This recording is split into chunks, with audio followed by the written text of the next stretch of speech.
understood myself completely.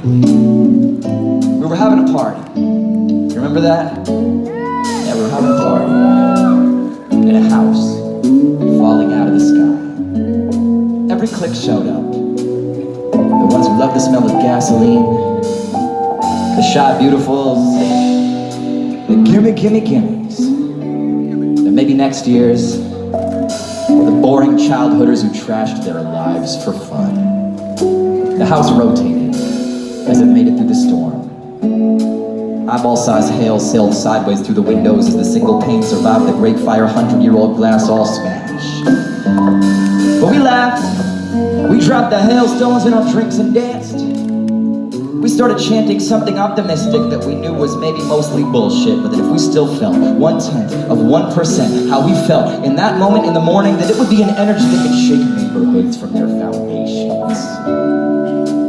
We dragged ourselves on a 20-mile mission to fill our goblets in the kitchen, where I got stopped by a hallway goblin named Frank, who said he once dreamed that Rosa Parks and Karl Marx were beating the shit out of him, which gave him a full-body orgasm.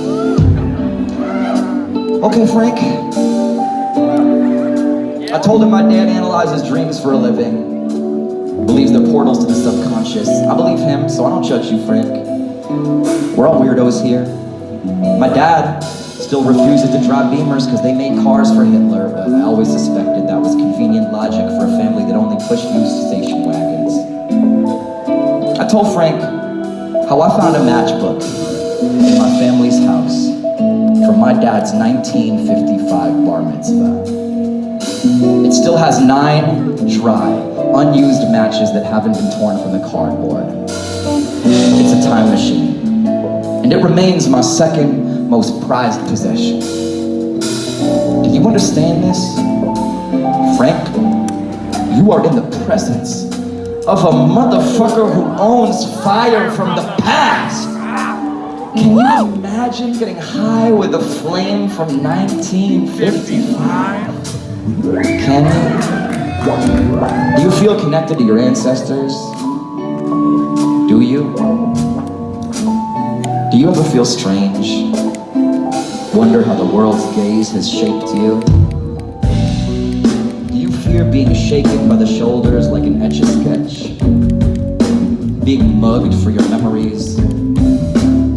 I do. They're my first most prized possession. My very first memory was of us sitting in our high chairs the day the bay ripped in two. The earthquake shook the china from the shelves and we clapped because we didn't understand. I told Jay how my mother's father died in a plane crash, and then how Jay grew up to be a pilot anyway. And then the pilot, which apparently the building had, came over the intercom, which apparently the building had, and alerted the party that soon it would be time for us to hit the ground. So either say your prayers, buckle your seatbelts, or find someone who wants to fuck you. China was smashing against the ceilings. Me and Frank, we said our goodbyes easily once I realized I've been having a conversation in the mirror the whole time. So I climbed out a window, I clung to a drain pipe, and I watched the stars